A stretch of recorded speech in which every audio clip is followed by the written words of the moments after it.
मात पिता गुरुदेव की, गौ मात की, सर्वे संतों की, सनातन धर्म की।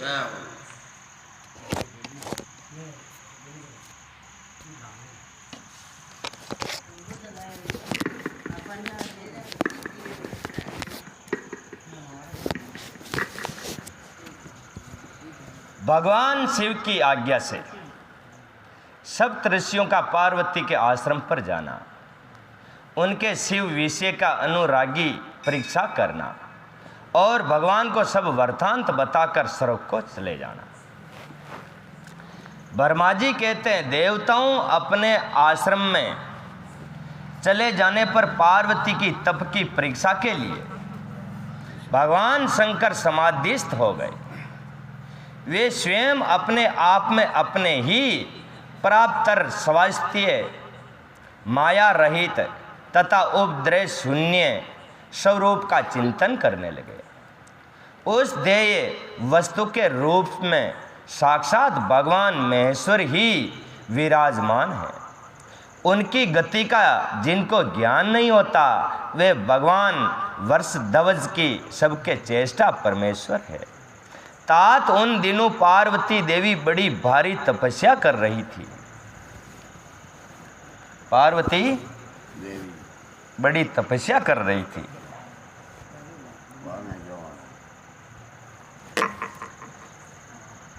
उस तपस्या से रुद्रदेव भी बड़े विस्मय में पड़ गए।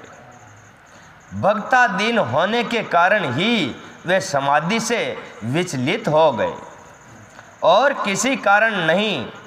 तदंतर सृष्टिकर्ता हर ने वशिष्ठ आदि सप्त ऋषियों का स्मरण किया। समाधि मीनो जाग और सप्त ऋषियों ने आद किया। उनके स्मरण करते ही वे सातों ऋषि शीघ्र ही आ पहुंचे। उनके मुख पर प्रसन्नता छा रही थी। जब वे सबके सब अपने सौभाग्य की अधिक सराहना करते थे, उन्हें आया देख भगवान शिव के नेत्र प्रसन्नता से प्रवृत्त कमलों के समान खिल उठे और वे हंसते हुए बोले, तात सप्त ऋषियों, तुम अब सब लोग मेरे हितकारी तथा संपूर्ण वस्तुओं के ज्ञान में निपुण हो। अंते शीघ्र मेरी बात को सुनो। गिरजा राजकुमारी देवेश्वरी पार्वती इस समय सुस्ती रचित हो गौरी शिखर नाम के पर्वत पर तपस्या कर रही है। मुझे पति रूप में प्राप्त करना चाहती है। उनकी तपस्या का उद्देश्य है जिद्दू इस समय केवल सखियां उनकी सेवा में है। मेरे सिवा दूसरी समस्त कामनाओं को परित्याग करके वे एक उत्तम निश्चय पर पहुंच चुकी है। वहाँ की भक्ति को सीमा, लास्ट सीमा आ गई है। मुनीश्वरों, तुम सब लोग मेरी आज्ञा से वहाँ जाओ और प्रेम पूर्वक हृदय से उनकी दृढ़ता की परीक्षा करो। वहाँ तुम्हें सर्वथा छल युक्त बातें करनी है, उल्टी बातें करनी, हुद्दी न करनी। मारा लाइक है मने हुद्दो न बतानो। कुल मिला हगई करवा जावे जी आपने तो हुद्दो बतावे, छोरा ने गलत है तो कहवा हुद्दो है, पर वे क्यों मैं हुद्दो हूँ तो मैंने गलत बतानो जा रहा। वहाँ तुम्हें सर्वथा छल युक्त बातें करनी चाहिए। उत्तम व्रतधारी में ऋषियों मेरी आज्ञा से ऐसा करना है, इसलिए तुम्हें संशय करना नहीं चाहिए। भगवान शंकर की ये आज्ञा पाकर वे सातों ऋषि तुरंत ही उस स्थान पर जा पहुंचे जहाँ दीप्ति मती जगदम्बा पार्वती विराजमान थी। सप्त ऋषियों ने वहाँ शिवा को तपस्या की मूर्ति मती दूसरी सिद्धि के समान देखा। उनका तेज महान था। वे अपने उत्तम तेज से प्रकाशित हो रही थी। उन उत्तम व्रतधारी सप्त ऋषियों ने उन्हें मन ही मन में प्रणाम किया।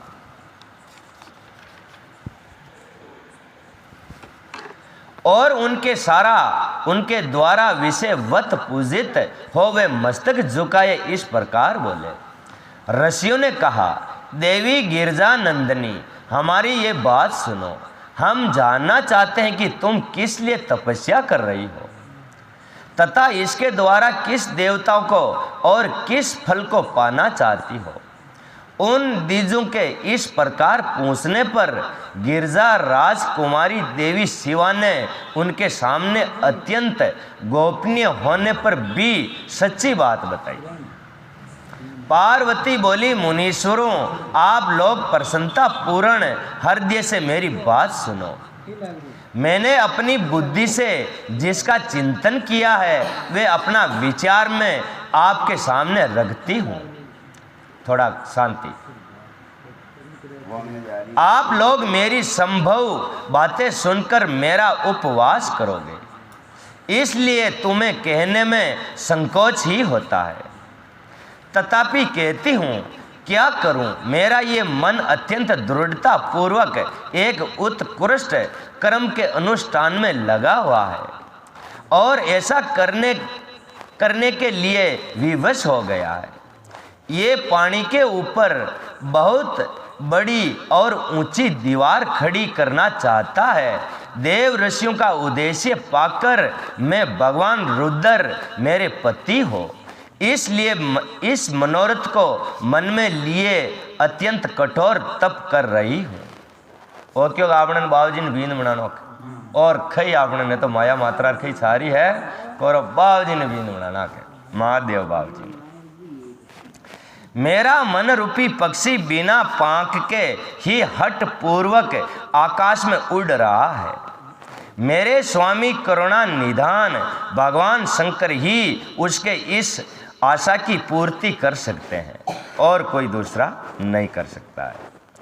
पार्वती का ये वचन सुनकर वे मुनि हंस पड़े और गिरजा का सम्मान करते हुए प्रसन्नता पूर्वक छल युक्त मिथ्या वचन बोलने लगे। ऋषियों ने कहा, गिरजा राज नंदिनी, देव ऋषि नारद विरत ही आपको पंडित मानते हैं। और क्यों नारद ने वही पंडित मानना होगा, वो कई काम को आदमी को नहीं। उनके मन में कुर्कटता भरी रहती है। आप समझदार होकर भी क्या उनके चरित्र को नहीं जानती। नारद छल कपटी बातें करते हैं और दूसरों के चित्त को मोह में डालकर मत डालते हैं। उनकी बातें सुनने से सर्वथा हानि ही होती है। ब्रह्मपुत्र दक्ष के पुत्रों को नारद जी ने जो छल पूर्ण उपदेश दिया उसका फल ये हुआ कि वे सब के सब अपने पिता के घर लौटकर नहीं आए। पिताजी ब्रह्मा जी के 1000 पुत्र पैदा किया, जाने यो काका जी मिलता जो सब ने बाबूजी बनाना तो वो क्या हमारी भेलड़ी तो चाल बदे रहे। पछे एक हाथ में आयो ज्यों या भेलड़ी चलेगी। राजा मनु और शत्रुपा यूं आपनो वंश चलियो। यही हाल उन्होंने दक्ष के दूसरे पुत्र का भी किया। वे 3-4 वाली सृष्टि पैदा की थी, सब ने बाबूजी बनाना चाहिए। हाथ में आवर गुरु दीक्षा दीदी सीताराम। यही हाल उन्होंने दक्ष के दूसरे पुत्र का भी किया।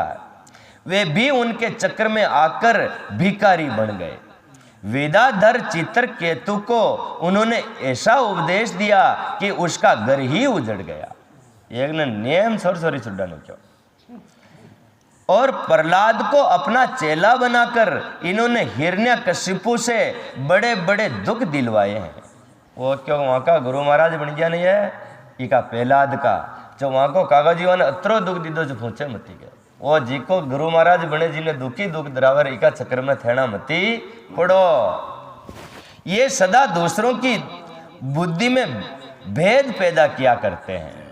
नारद मुनि कानों को पसंद आने वाली अपनी विदा जिसको सुना देते हैं वही अपना घर छोड़कर तंतकाल भीख मांगने लग जाता है। और जो थाने मिल जाए तो थाने भी घर छुड़ाना क्या खिड्डा कागड़ में लाना क्या देखिए कौन उद्दो आदमी ने। उनका मन मलिन है, केवल शरीर ही सदा उज्जवल दिखाई देता है। गाबा दौड़ा फेरा तुझे महीनों गणा काला वे। हम उन्हें विशेष रूप से जानते हैं क्योंकि उनके साथ रहते हैं। उनका उपदेश पाकर बड़े बड़े विद्वानों द्वारा सम्मानित होने वाली तुम व्यर्थ ही भूला वेश आ गई हो और मूर्ख बनकर दुष्कर तपस्या करने लगी। बाले, तुम जिनके लिए ये भारी तपस्या कर रही हो वे रुद्र सदा उदासीन और निर्विकार तथा काम के शत्रु है। वो काम को चाहते ही नहीं है, इसमें कोई सेंस्य नहीं है। वे एक मांगलिक वस्तुओं से युक्त शरीर धारण करते हैं। ये मांगलिक कुल मिलाकर वहाँ के शरीर पे जो चीज़ें लाजोड़ी रहे जो एक ही रूपाली को है, हाँप है, बिचू है, कहीं मांदड़िया है, खालड़ा है, ऐसा भाइया था कि क्या बानी है, ऐसा का कोई खुशबूदार तो एक ही सेंट ने लगावे जो तू आने भीन मत बनावे।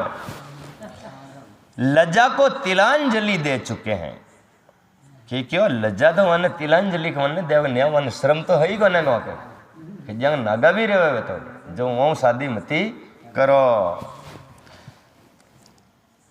उनका न कहीं घर द्वार है, न वे किस कुल में उत्पन्न हुए हैं जिसका भी किसी को पता नहीं है। कुत्सित वेश धारण किए हुए भूतों और प्रेत आदि के साथ रहते हैं और नंग और धड़ंग हो शूल धारण किया घूमते हैं। भूत नारद ने अपनी माया से तुम्हारे सारे विज्ञान को नष्ट कर दिया है, युक्ति से तुम्हें मोह लिया है और तुमसे तप करवाया। देवेश्वरी गिरजा नंदनी, तुम ही विचार करो कि ऐसे वर को पाकर तुम्हें क्या सुख मिलेगा। पहले रुद्र ने बुद्धि से खूब सोच विचार कर साध्वी सती से विवाह किया था, परंतु वे ऐसे मूढ़ हैं कि कुछ दिन भी उनके साथ नहीं रह सके। उस बेचारी को वैसे ही रोष देकर उन्होंने त्याग दिया और स्वयं स्वतंत्र हो गए और अपने निष्कल और शोक रहित स्वरूप का ध्यान करते हुए उसी में सुख पूर्वक रम गए थे। देवी जो सदा अकेले रहने वाले और शांत संग रहित और अद्वितीय हैं, उनके साथ किसी क्षत्रिय का निर्वाह कैसे हो सकता है। आज भी कुछ नहीं बिगड़ा, तुम हमारी आज्ञा मानकर घर लौट चलो और इस दुर्बुद्धि को त्याग दो। महाभाग जिससे तुम्हारा भला होगा। तुम्हारे योग्य वर है भगवान विष्णु जो समस्त सद्गुणों से युक्त है। वे बैकुंठ में रहते हैं, लक्ष्मी के स्वामी हैं और नाना प्रकार की क्रीड़ाएं करने में कुशल है। उनके साथ हम तुम्हारा विवाह करा देंगे और वे विवाह तुम्हारे लिए समस्त सुखों को देने वाला होगा। पार्वती, तुम्हारा जो रुद्र के साथ विवाह करने का हठ है, ऐसे हठ को छोड़ दो और सुखी हो जाओ। ब्रह्मा जी कहते नारद उनकी ऐसी बात सुनकर जगदम्बा पार्वती हंस पड़ी और पुण्य उन नान विशारद मुनियों से बोली। पार्वती ने कहा, मुनीश्वरों, आपने अपनी समझदारी ठीक ही कहा है, परंतु जिद्दू मेरा हट भी छूटने वाला नहीं है। मेरा शरीर पर्वत से उत्पन्न होने के कारण मुझसे स्वाभाविक कठोरता विधान है। और क्यों, मैं तो मैं पहाड़ा में पैदा योड़ी हूँ। अपना हार्ट के बाटा शिशि ने कहते हैं टेंशन ही मत लोगे। अपनी बुद्धि से ऐसा विचार कर आप लोग मुझे तपस्या से रोकने का कष्ट ना करें। देव ऋषि का उपदेश वाक्य मेरे लिए परम हितकारक है। वो क्यों, नारद जी का वे जो माने खे गया मंत्र बढ़ा गया ने, वे माँ के लिए हितकारक ही है, इसलिए मैं उसे कभी नहीं छोड़ूंगी। वेद वेता भी ये मानते हैं कि गुरुजनों का वचन हितकारक ही होता है। गुरुओं का वचन सत्य होता है। ऐसा जिनका दृढ़ विचार है उन्हें इलोक और परलोक में परम सुख की प्राप्ति होती है। जो गुरु महाराज चाहे पागल है हो, चाहे किसी भी गुरु महाराज चाहे समझदार हो चाहे अनसमझदार हो, अपना लायक जो अपना गुरु महाराज है वह भगवान के तुल्य मानना और भगवान भी ऊपरे मानना। कहाँ भगवान रुस जाओ तो गुरु महाराज वो दोस्ती करा देवे और गुरु महाराज रुस गया हुआ तो वह क्यों दोस्ती कराने में कोई समर्थ ही नहीं।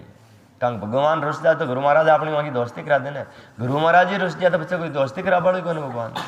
जो सबो मोटा आपने प्रथम तो माता पिता गुरुदेव है, लेकिन दूसरे में अपना उकील चाहो। आज लड़ाई है तो बिलवाड़े जाओ तो उकील नहीं चाहे कोर्ट में चाहे भाई, थाका तो घर का है, थाका तो सब कुछ है, माँ बाप है, लेकिन उड़े वही न चले, उड़े वही चाहे कल लड़ाई है जी को देखभाल हो।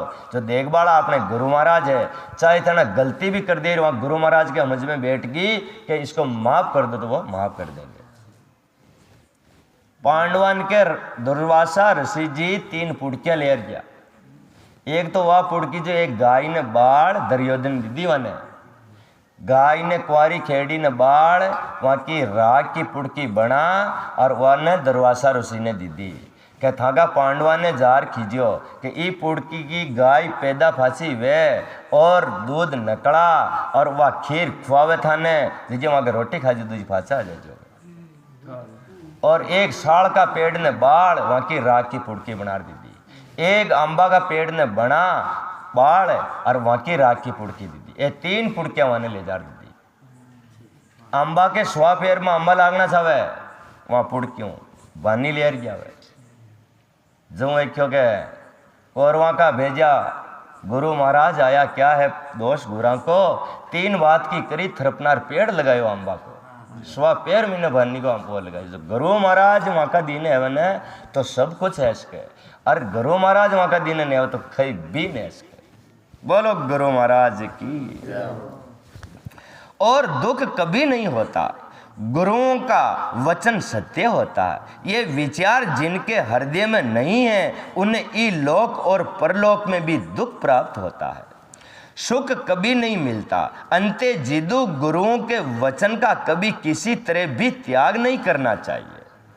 वे खेदे हुए जिन्हें बेस मान लेना, वे करे जिन्हें न करना, वे खेवे जिन्हें करना। वे खेदे कि बेटी ऐसा तुम कर लेना तो बेस कर लेना, उन्हें पूछना अच्छो है कि बुरो है कही है बेस करना आगनो वामिश फायदा रहे और वो बिल्कुल सही है। मेरा घर बसे या उजड़ जाए मुझे तो ये हट ही सदा सुख देने वाला है। पार्वती कह रही हो मारो घर चाहे बने और चाहे बगड़े। मैंने दी बात ने दाम ली दीजिए इस कह रहा हूं, मैंने था कि बात ने न मना। मुनीश्वरों आपने जो बात कही है मैं उनका आपके कहे हुए तात्पर्य से भिन्न अर्थ समझाती हूँ और उनका यहाँ संपेक्ष से विवेचन प्रस्तुत करती हूँ। आपने ये ठीक कहा कि भगवान विष्णु सद्गुणों के धाम तथा लीला विहारी है, साथ ही आपने सदा शिव को निर्गुण कहा है।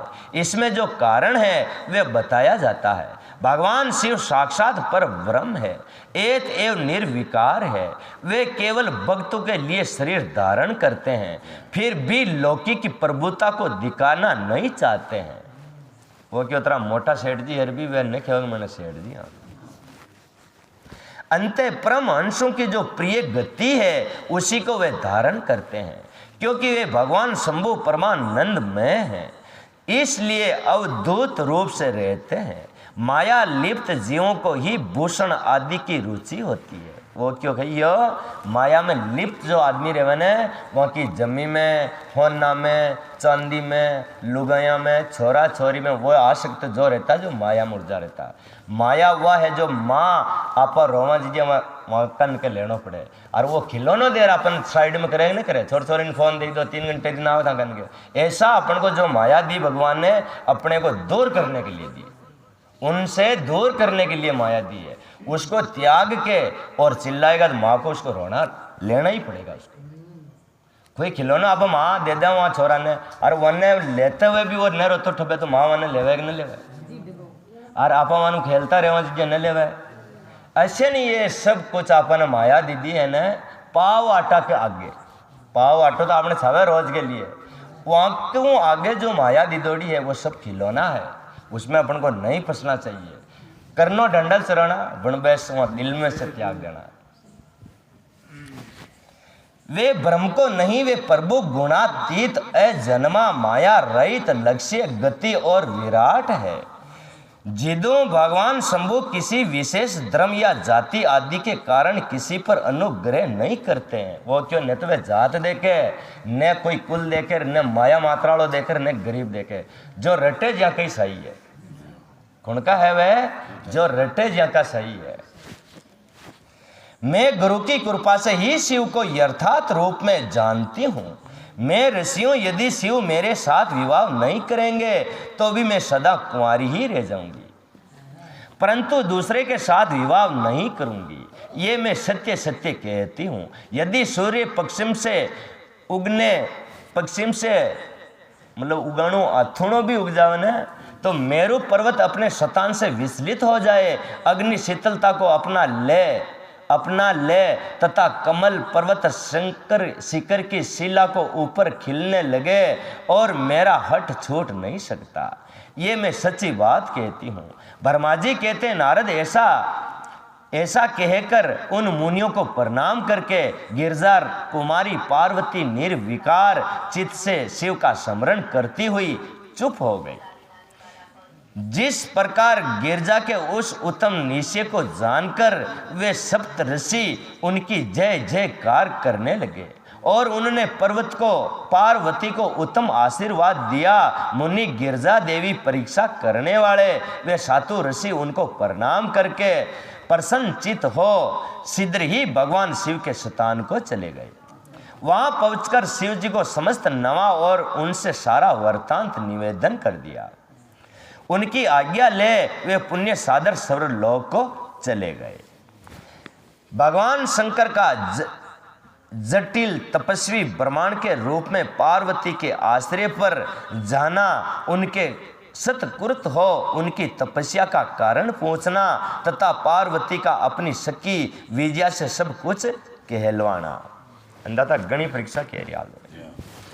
ब्रह्मा जी कहते हैं, नारद उन सप्त ऋषियों ने अपने लोक में चले जाने पर सुंदर लीला करने वाले साक्षात भगवान शंकर ने देवी के तप की परीक्षा लेने का विचार किया। वो क्यों बापा खुद ही चलना गया। वे मन ही मन में पार्वती से बहुत संतुष्ट थे। परीक्षा के बहाने ही पार्वती को देखने के लिए जटाधारी तपस्वी का रूप धारण करके भगवान शंभु उनके वन में चले गए। बाबूजी दूजो रूप कर और वहां पार्वती का बाग में जा पहुंचा। तेज से प्रकाशमान अत्यंत बूढ़े ब्रह्मांड का रूप धारण करके प्रसन्न चित्त हो वे दंड और छत्र लिए वहां से उपस्थित हुए। दंड की चीज लिखे हुए,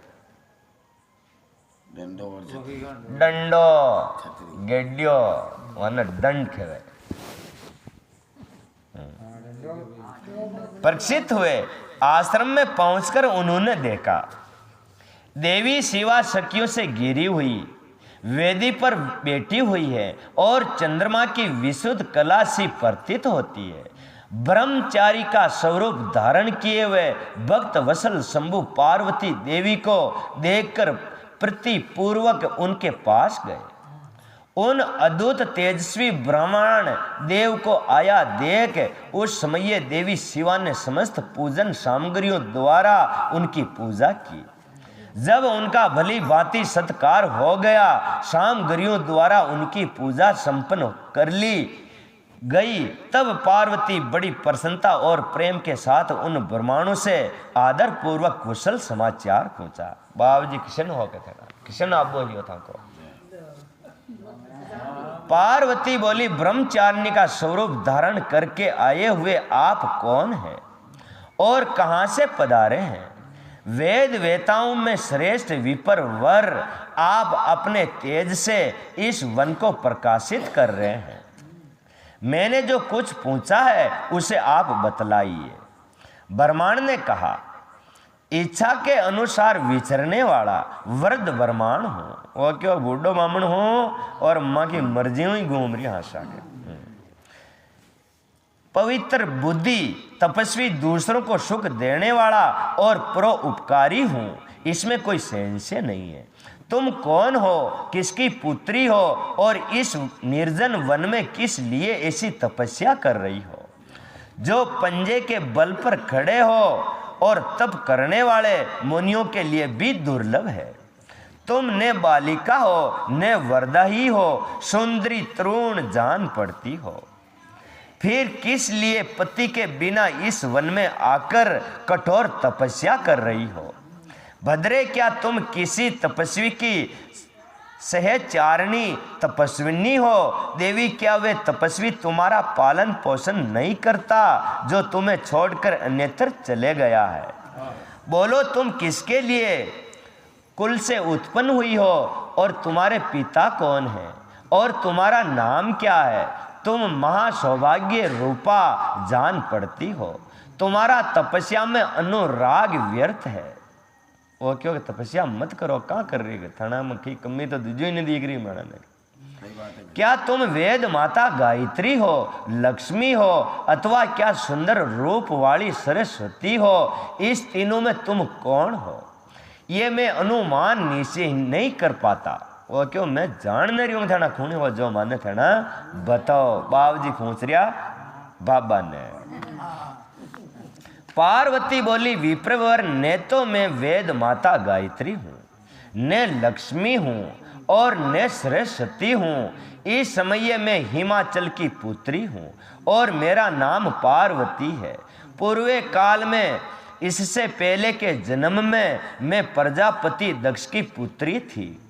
उस समय मेरा नाम सती था। एक दिन पिता ने मेरे पति की निंदा की थी, जिससे मैं कुपित हो, कुपित खाने के मन रीस आ गई, जिससे मैं कुपित हो मैंने योग के द्वारा शरीर को त्याग दिया था। वो क्योंकि हमारा भेंद की बुराई की दिन है जत्र में मरगी के ऐसी पतिव्रता में नार हूं के। हाँ, क्योंकि मैं भेंद की बुराई की दिन तरह वहां में जा पड़ी यक्का। और आज की लुगाइयां खई करे थाना में जा फसा। आज की लुगाइयां खई करे देखो दो ही हाथ तो ताली बाजे एक खुद न बाजे, मोटियार करे से लुगाई करना करे। सही बात। इस जन्म में भी भगवान शिव मुझे मिल गए थे, परंतु भाग्यवश काम को भस्म करके वे मुझे भी छोड़कर चले गए। और क्यों इस जन्म में मैंने मिल तो गया, पर कामदेव ने बाल वे फरा गया फाचा। और अब मैं वहां के बात है भक्ति कर रही हूँ। ब्रह्मांड शंकर जी चले जाने पर मैं विराताप से उद्दीन हो उठी और तपस्या के लिए दृढ़ निश्चय करके पिता के घर से यहाँ गंगा जी के तट पर चली आई। यहाँ दीर्घ काल तक कठोर तपस्या करके मैं भी अपने प्राण वल्लभ को न पा सकी, इसलिए अग्नि में प्रवेश करना चाहती थी। इतने में तो आप आया देख मैं शरण भर के लिए ठहर गई। वो क्यों बाबा ने हम बड़ा हाक थोड़ी दार में तो ठहना ना था तो वैसे सीताराम कर बामा हाके कांग माना घना साल जाओ भक्ति करता करता उन्होंने महादेव जी माने मलिया को ने आ तो अब मैंने मरबो सारे नखरा जो बेस थेना आयार दीचा जो मैंने थोड़ा जने वहाँ बाबू जी और मल्ला और फसे भरा मेरा जो थेना आया जब था को बाता चीता कर ला और फसा आगे जो देखी जाई। अब मैं आप ठहर गई, अब आप जाइए, मैं अग्नि में प्रवेश करूंगी, क्योंकि भगवान शिव ने मुझे स्वीकार नहीं किया। किंतु जहां जहां मैं जन्म लूंगी वहां वहां शिव का ही पति रूप में वर्ण करूंगी। ब्रह्मा जी कहते नारद ऐसा कहकर पार्वती उन ब्रह्मांड देवता के सामने ही अग्नि में समा गई। यद्यपि ब्रह्मांड देव सामने से उन्हें बारंबार ऐसा करने से रोक रहे थे।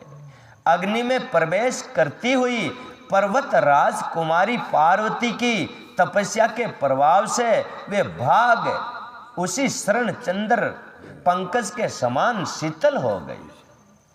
महादेव जी ने बड़वा ने दी थी वह पड़ी वहां का मीने बादी तो फाणी फोड़ दी तो फिर कहा वो डोगरो मरवा दो। हाँ, जलखोन करने के बाद पड़ी तो बाद हपड़ गई। शरण भर उस आग के भीतर रहकर जब पार्वती आकाश के ऊपर की ओर उठने लगी तब ब्रह्मांड रूपधारी शिव सहसा हंसते हुए उनसे पुण्य पूछा, अहो बद्रे, तुम्हारा तप क्या है, ये कुछ भी मेरी समझ में नहीं आया। ओके, और तो मरबो सारी मरीना का कई बात है कि क्या मारी समझ में नहीं बैठी तो बाद में फुटबॉल तो मरीना का गालत रहता। हाँ, इधर अग्नि से तुम्हारा शरीर नहीं जड़ा, वे तो तपस्वी की सफलता का सूचक है। वो क्यों थारी भक्ति पागी क्या भाई, ये तेरे को जड़ा नहीं सकी ना, तो अब तेरी भक्ति पक्की हो गई भाई। परंतु अब तक तुम्हें अपना मनोरथ प्राप्त नहीं हुआ, इसमें उसकी विफलता प्रकट होती है। अंते देवी सबको आनंद देने वाले मुझ श्रेष्ठ ब्रह्मांड के सामने तुम अपने अभीष्ट मनोरथ को सच सच बताओ। वो क्यों अब मानने क्या हो कि मन में खाइए जाओ। हाँ, ब्रह्मा जी कहते, नारद ब्रह्मांड के इस प्रकार पूछने पर उत्तम व्रत का पालन करने वाली अंबिका ने अपनी सखी को उत्तर देने के लिए प्रेरित किया। पार्वती से प्रेरित हो उनकी विजया नाम की प्राण प्यारी सखी ने, जो उत्तम व्रत का जानने वाली थी, जटाधारी तपस्वी से कहने लगी। वहाँ की सखी बता रही, वो क्यों तू बता देंगे बाबूजी ने, मैं तो बता रहा था आगे गणा बाबूजी ने, अब तू खेद देंगे। सखी बोली, साधु तुमसे पार्वती के उत्तम चरित्र का और उनकी तपस्या के समस्त कारणों का वर्णन करती हूँ। आप सुनना चाहते हो तो सुनिए। मेरी सखी गिरजा राज हिमाचल की पुत्री है। वे पार्वती और काली नाम से विख्यात है तथा माता मेनका की कन्या है। जब तक किसी ने इनके साथ विवाह नहीं किया है, वे भगवान शिव के सिवा दूसरे किसी को चाहती नहीं है।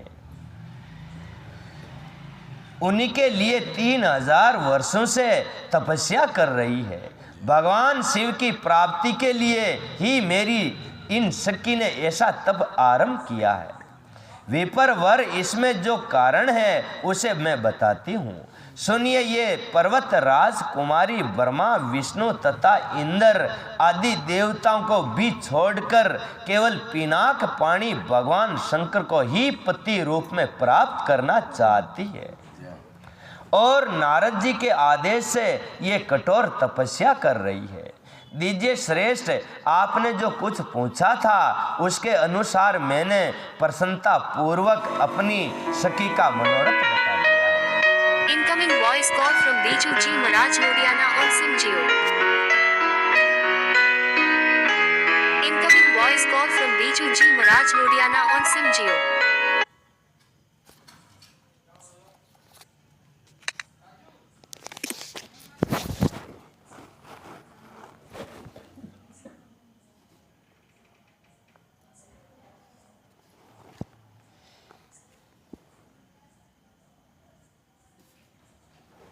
देवी ने प्रणाम करके उनसे इस प्रकार कहा। पार्वती बोली, विपर वर आप क्यों जाएंगे? ठहरिए और मेरे हित की बात बताइए। पार्वती के ऐसा कहने पर दंडधारी ब्रह्मांड वेता रुक गए और इस प्रकार बोले, देवी यदि मेरी बात सुनने का मन है और मुझे भक्ति भाव से ठहरा रही हो तो मैं वह सब तत्व बता रहा हूँ जिससे तुम्हें हिताहित का ज्ञान हो जाएगा। महादेव जी के प्रति मेरे मन में गौरव बुद्धि है, अंत में उनको सब प्रकार से जानता हूँ, तो भी यथार्थ बात कहता हूँ, तुम सावधान होकर सुनो। वृषभ के चिन्ह से अंकित ध्वजा धारण करने वाले महादेव जी सारे शरीर में भस्म रमाए रहते हैं, सिर पर जटा धारण करते हैं, धोती की जगह बाघ का चाम पहनते हैं और चादर की जगह हाथी का खाल ओढ़ते हैं और हाथ में भीख मांगने के लिए एक खोपड़ी रखते हैं। वो क्यों कटोरा भी न रखे अंदर था तो, हाँ एक खोपड़ी रखे भीख मांगवा अतरा अंदर था तो खोपड़ी लिए रहते हैं। झुंड के झुंड सांप उनके सारे अंगों में लिपटे देखे जाते हैं। वे विष खाकर ही पुष्ट होते हैं। बक्सी ही है। उनके नेत्र बड़े भय और देखने में डरावने लगते हैं। उनका जन्म कब, कहाँ और किससे हुआ ये आज तक प्रकट नहीं हुआ है। घर गृहस्थी के भोग से वे सदा दूर ही रहते हैं, नंगे अधड़ घूमते हैं और भूत प्रेतों को सदा साथ रखते हैं।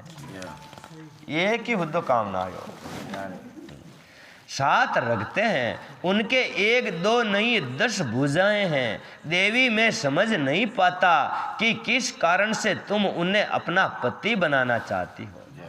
तुम्हारा ज्ञान कहाँ चला गया? इस बात को आज सोच विचार कर मुझे बताओ।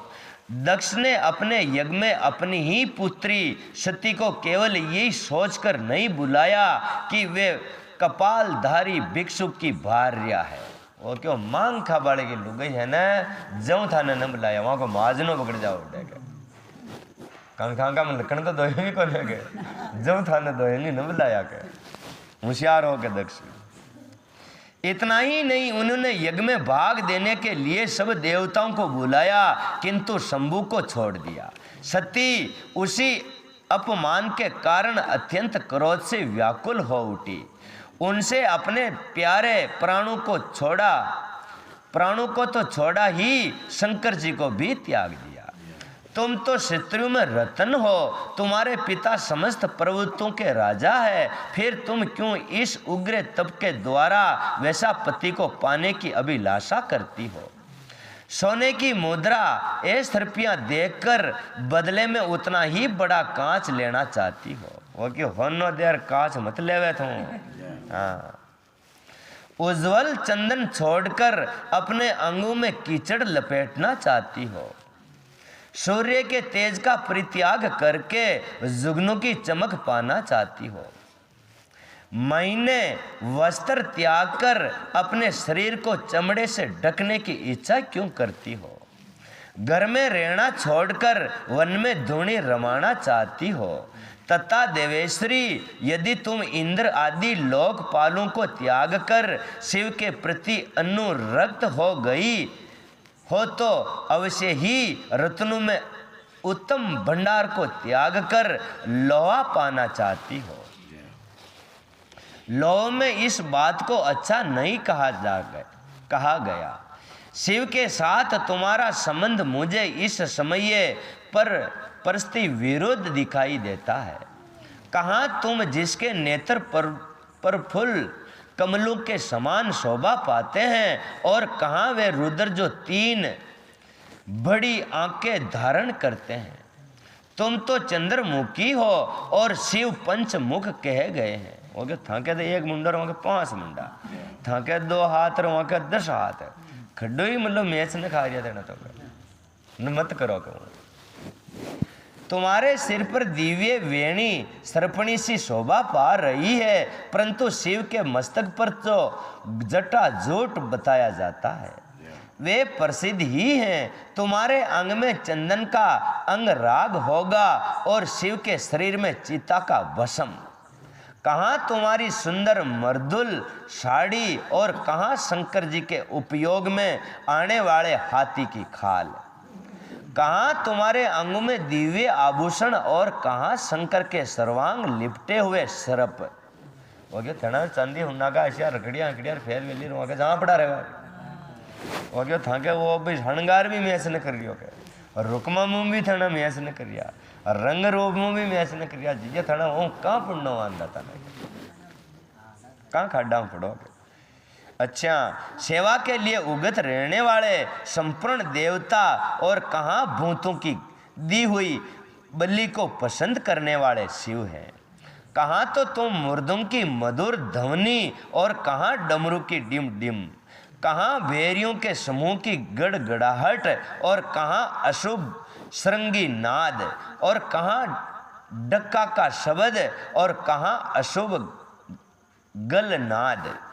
तुम्हारा ये उत्तम रूप शिव के योग्य कथा भी नहीं है।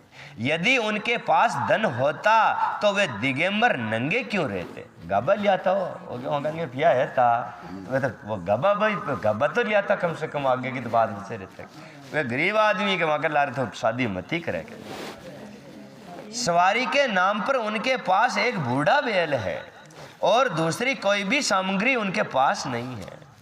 कन्या के लिए दृढ़ जाने वाले वेरु में जो नारियल सुख देने वाले गुण बताए गए हैं, उन्हीं में एक भी गुण भी नहीं दिखाई देता है। आंख वाले रुद्र नहीं है, तुम्हारे परम प्रिय काम को भी उन हर देवताओं ने दग कर दिया है, और तुम्हारे प्रति उनका अनादर तो तभी देख लिया गया जब वे तुम्हें छोड़कर अन्यत्र चले गए।